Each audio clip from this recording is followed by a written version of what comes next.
Okay, are you Rosario Vela? Yes, ma'am, I am. And Mr. Vela was previously in court, entered a plea of guilty to cruelty to a non-livestock animal. The agreement was for a cap of 4 years. I've received the pre-sentence report. Has everyone had an opportunity to review that report? Yes, Your Honor. This has, Your Honor. Are there any additions or corrections? No. I have one just quick correction, Judge, on his adult felony court history. That Chambers County received 6 months, so not 6 years. But Okay.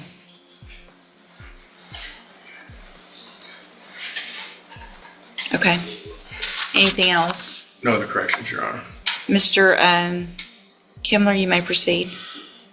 Well, Your Honor, this case involves a dog, and I'm just at the outset, I don't think that the lives of dogs are something that should be belittled or taken lightly. I have dogs myself, I have them now, love dogs, rescue dogs. So the loss of a dog's life is a serious thing, and it's painful to see one perish in this manner.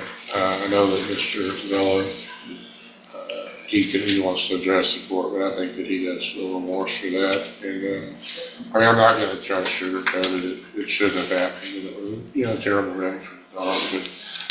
But I don't think that it was necessarily intentional. He wasn't intentionally beating the dog, kicking the dog, or trying to engage in an intentional act of cruelty. I think it doesn't mean it wasn't cruel. The mental state isn't just intentional. So you can act in a way that he did to be criminally responsible. And I don't think it's an incident where he, is just beating the dog to death or something to try to see the glass is half full, I suppose. As far as Mr. Vela himself, he's gainfully employed, supports his family. He does have criminal history, of course, aware of that. Of course, looking at the pre-sentence report now, I would just note that it seems to date back to as far as the last case, 2013, on the misdemeanor marijuana, and then 2012 on felonies. Indeed, speaking with him, I have spoken with him extensively. I think that his experiences while incarcerated really affected him. He doesn't want to go back to prison. So if he is given probation, I'm sure he's going to do everything he can to avoid being removed from prison. He learned his lesson. One of those people, I suppose, it takes one time and they get the message to the prison. So is that right, Mr. Miller? Yes, sir. Is there anything you want to tell the judge? The moment since my release in 2018, I maintained a job. So my daughters were in CPS custody when I was released due to the mother's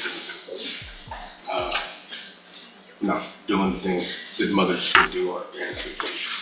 I was fought for my custody of my 4 daughters. Within a year, gained full custody of them, and they've been with me since. And I've been their only sole provider. And I know the circumstances that with dog and everything was unfortunate. I mean, me not being there, me not doing things that I should have done to try to make sure the dog was okay at the time. I mean, I fully regret that the dog been with us since my release. That was really my daughter's puppy. We just moved into the apartment, so we wasn't completely settled. I'm not using that for an excuse or anything. I do take full responsibility. Thank you. Mr. Nichols? Judge, this is his 6th felony case. Several state jails for theft, burglary, and then the federal smuggling guilt. And I made a cap offer knowing that it limited his exposure, but I think some time is appropriate in this case for what happened to that animal. Essentially died of heat stroke, being left out on a balcony for several days, it sounds like.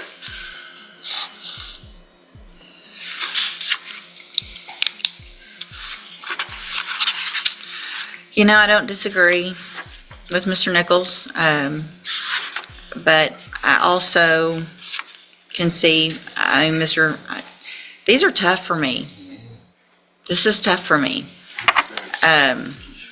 These aren't my favorite when it's part of my job, obviously, but all these caps and unagreeds where I get to make these decisions.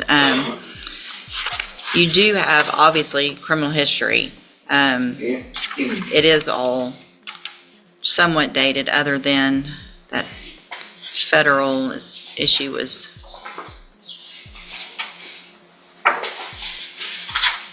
2016.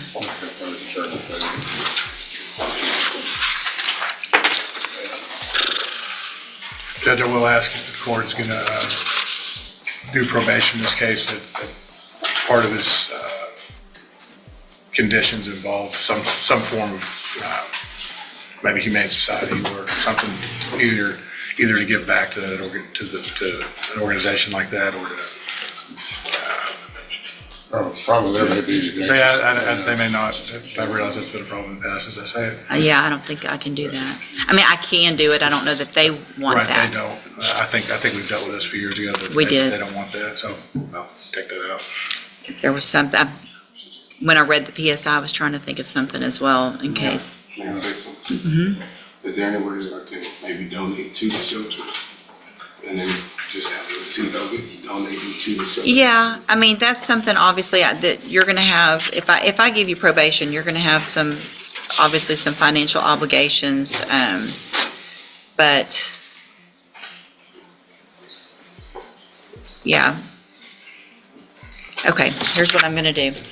All right, Mr. Vela, I'm going to find that you entered your plea of guilty freely and voluntarily. I'm going to find sufficient evidence to find you guilty, and at this time, find you guilty of cruelty to a non-livestock animal. I'm going to sentence you to a term of 10 years in the institutional division of the Texas Department of Corrections, but suspend that and place you on probation for 10 years. So that means I just gave you 10 years in prison, but you can serve that 10 years while you're out on probation. Okay, so because it's probation, that cap of 4 is off the table now. I followed the agreement. I didn't send you to prison. So it's going to be up to you whether or not you stay out of prison. And if you violate your probation, it's no more cap of 4. I just gave you 10. You understand?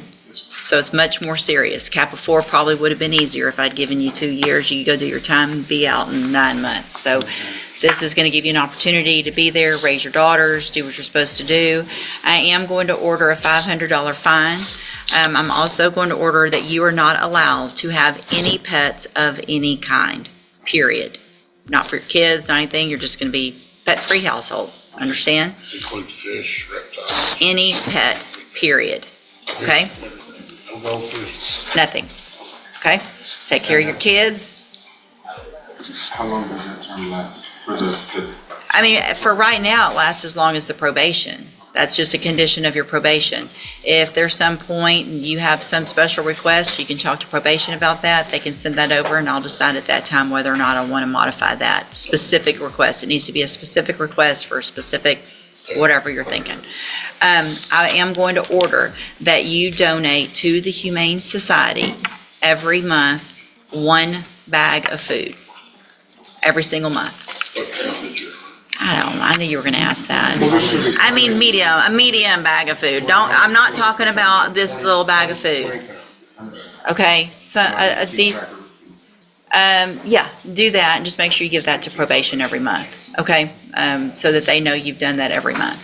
All right. I don't want it to be a huge financial obligation, but I want it to be something that reminds you and helps other animals all at the same time. Makes sense? So if you do everything you're supposed to on this probation, you've obviously gotten a great opportunity. You'll be able to serve that 10-year sentence while you're out on probation. The other side, like I said, is if you violate any condition of probation, you can be brought back into court and facing that 10-year sentence that I gave you. All right? I'm going to hand you the trial court certification that shows this was an agreement that I followed, so you've waived your right to appeal. Give me just a second.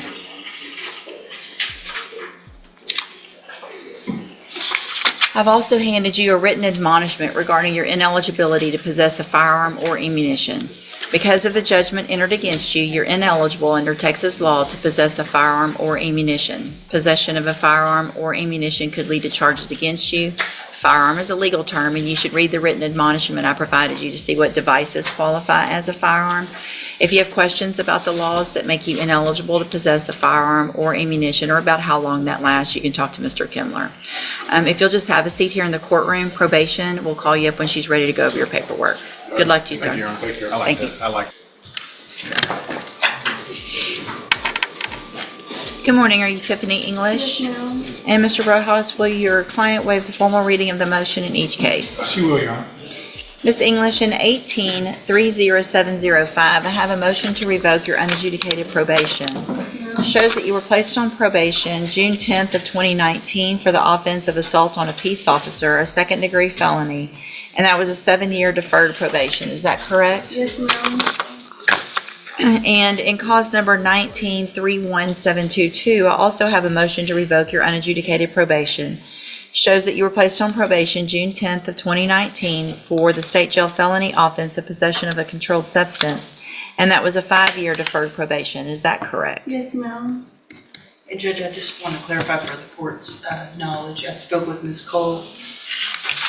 That was extended. When I first looked at it, it looked like it was Okay. 2019, and now it's 25, that it would have been expired, but I confirmed with Ms. Cole That it that had. it had been extended. Okay, thank you. Each of these cases allege that you violated your probation. Count 1 in each case alleges that you tested positive on a drug patch for tetrahydrocannabinol and cocaine May 8th of 2025. And is that true or not true? Yes, ma'am. True or not? Yeah, sure. Count 2 in each case alleges that you failed to provide verification of completing a job search. And is that true or not true? Yes, true. Count 3 in each case alleges that you are behind in your court-assessed fees. Is that true or not true? True. Count 4 in each case alleges that you failed to successfully complete the SafeP program. Is that true or not true? True. Did you enter your pleas of true to counts 1 through 4 freely and voluntarily? Yes, ma'am. And did you plead true to those counts because they're actually true? Yes, ma'am. In each of these cases, I have here on the computer some documents that have your signature on them that the state's marked as exhibit number 1. Before you sign these, did you go over them with Mr. Rojas? Yes, ma'am. Do you fully understand them? Yes, ma'am. And do you understand if I follow the agreements that you've made with the district attorney, you will be waiving or giving up any right to appeal? Yes, ma'am. State tenders number 1 in each case? No objection. It's admitted in each case. Is there any evidence that Ms. English is not competent? No, Your Honor. All right, ma'am, in each of your cases, I'm going to find that you entered your pleas of true to counts 1 through 4 freely and voluntarily. Find those counts true. In cause number 18-30705, find sufficient evidence to find you guilty, and at this time find you guilty of assault on a peace officer. Sentence you in accordance with your plea agreement to a term of 3 years in the institutional division of the Texas Department of Corrections. You will receive credit on that sentence for any time that you've been in custody that the law gives you the right to receive. Yes, ma'am. In cause number 19-31722, also find sufficient evidence to find you guilty, and at this time find you guilty of possession of a controlled substance. Sentence you in accordance with your agreement to a term of 18 months in the state jail prison. You will also receive credit on that sentence for any time that you've been in custody that the law gives you the right to receive. Yes, ma'am. These 2 cases will run concurrently, which means together at the same time. I'm handing you the trial court certifications in each of your cases that shows these were agreements that I followed, so you have waived your right to appeal. I have also handed you a written admonishment regarding your ineligibility to possess a firearm or ammunition. Yes, ma'am. Because of the judgments entered against you, you're ineligible under Texas law to possess a firearm or ammunition.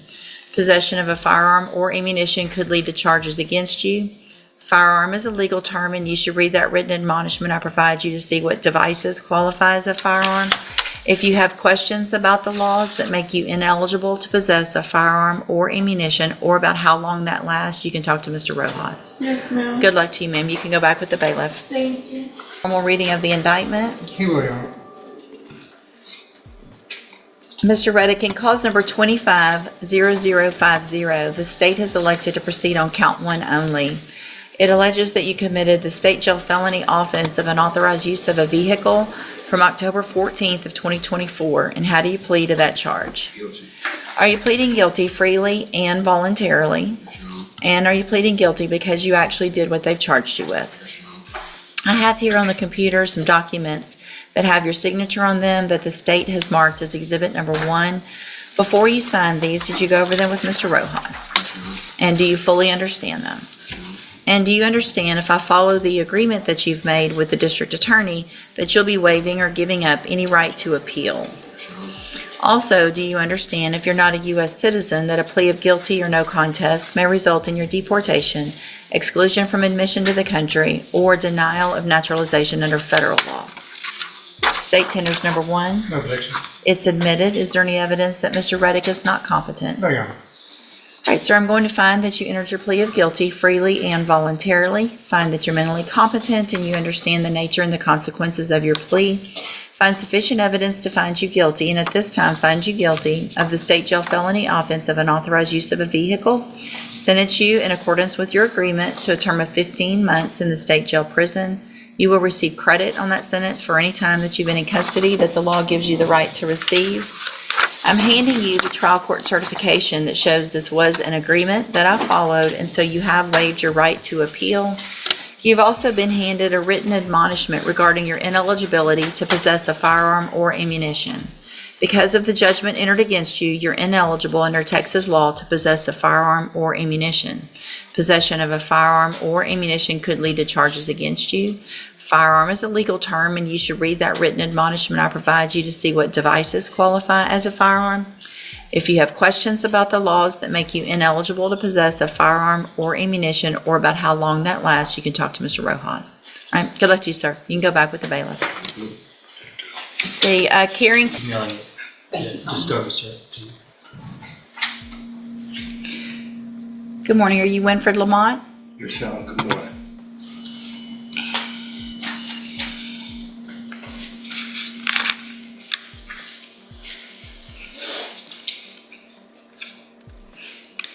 And we're going on the unauthorized use, but with the priors. Yes, It looks like, okay. Yes, Judge. And will your client waive the formal reading of the indictment? Yes, Your Honor. Thank you.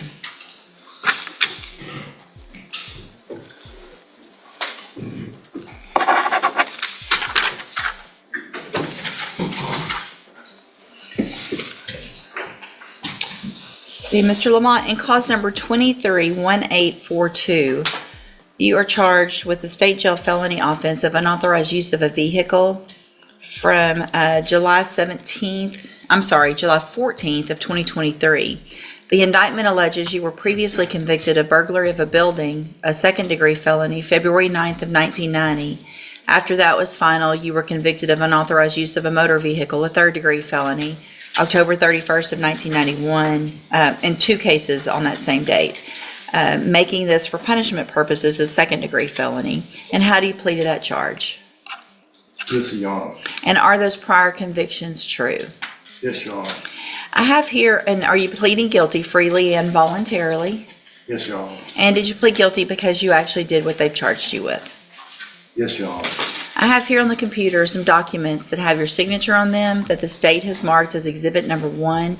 Before you signed these, did you go over them with your lawyer?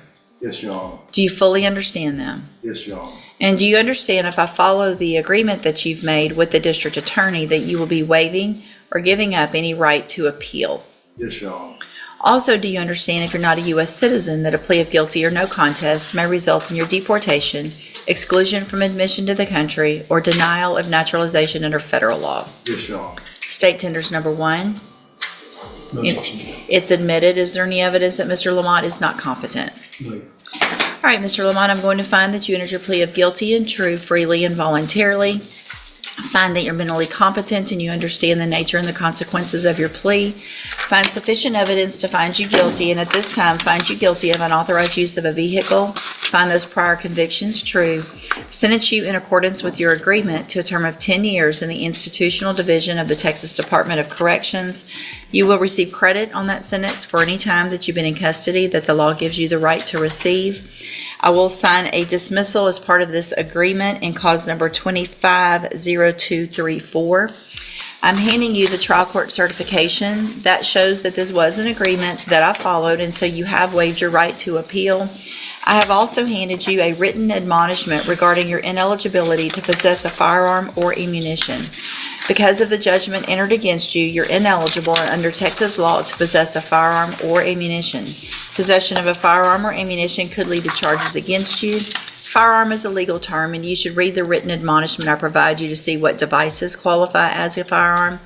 If you have questions about the laws that make you ineligible to possess a firearm or ammunition, or about how long that lasts, you can talk with your attorney. Yes, Your Honor. Good luck to you, sir. Look to you also. Have a good day, Pro.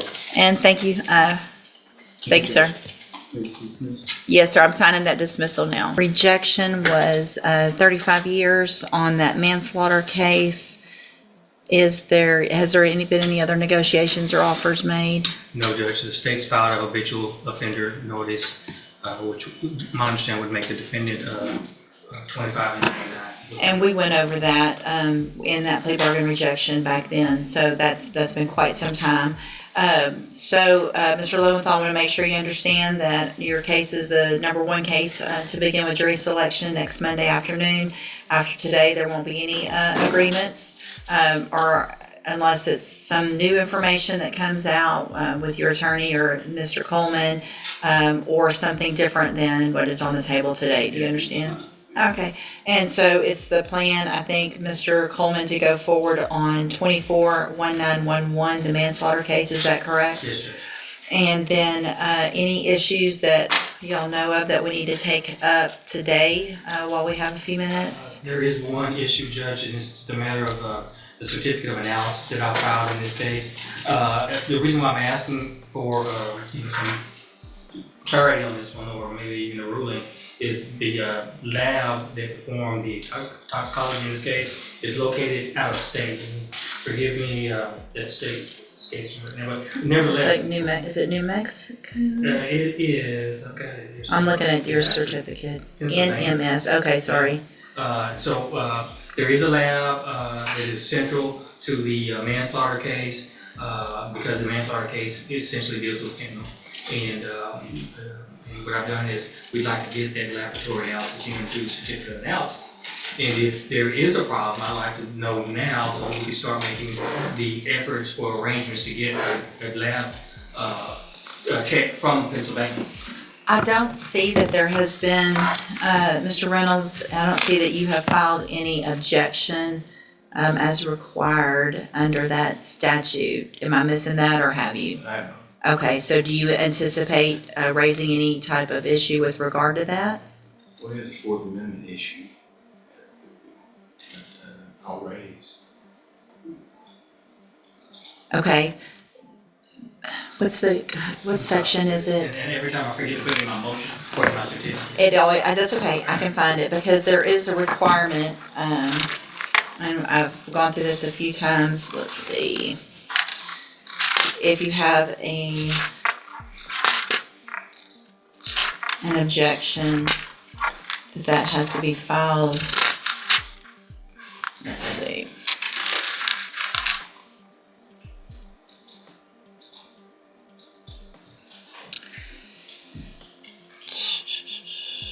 $38.41. Oh, I even have it tabbed, and it says certificate of analysis on my tab, so I can find it. All right.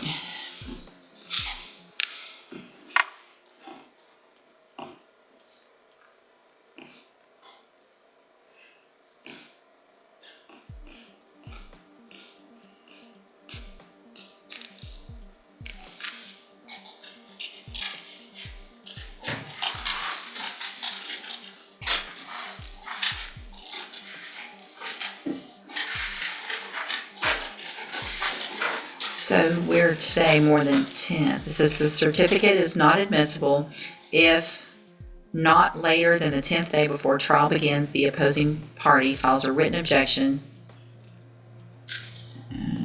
So we're within that 10 days. So as long as that certificate includes the requirements under Section 3 of 3841, I don't think there would be an objection. I mean, you could make an objection, but I don't anticipate that that would be. Let's do this. Let's see.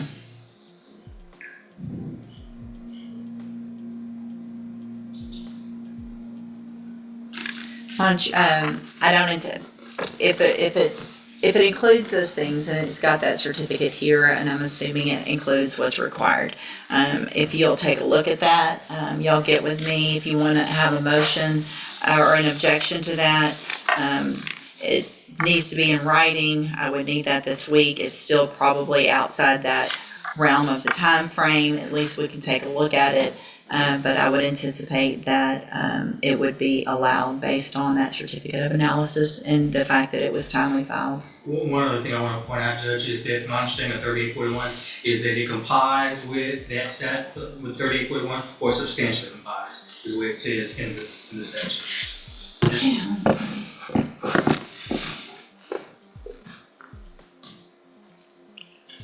Well, it says a certificate analysis that complies with this article is admissible. It doesn't say substantially complies. And I hate to be so definitive, relying on my memory, Judge, but I think I've litigated this before, and I think there is a substantial compliance component maybe toward the end of that statute, but I'll find it, and if need be, I'll raise it in reply or respond.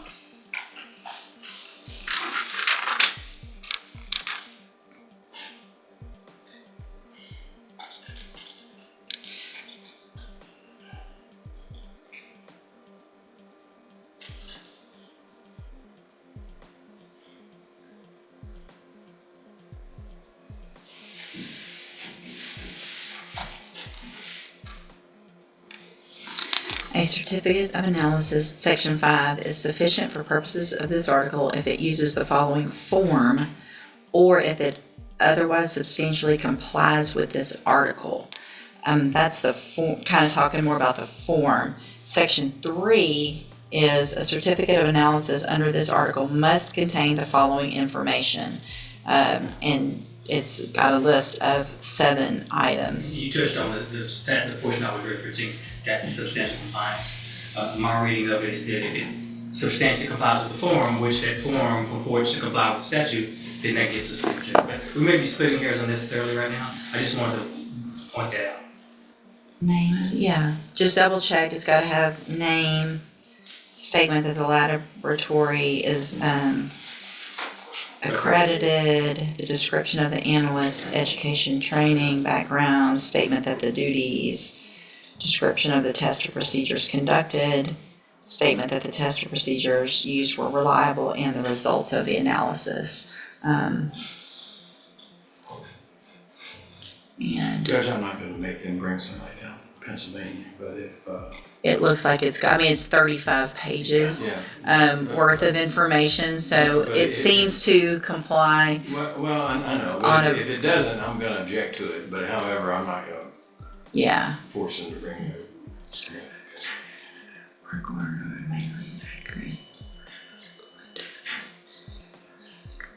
Yeah, I mean, it appears just on the brief look that I've got that it complies with what's required under 3841. So other than that, then, Just a couple of things, Judge. I filed a standard garden variety motion to limit. I'm not asking the court to go through that, at least at this moment, but I would like to orally amend that motion to limit. I'd ask that the defense not be able to get into any evidence about the victim in this case having, quote unquote, been addicted to drugs or having gone to rehab.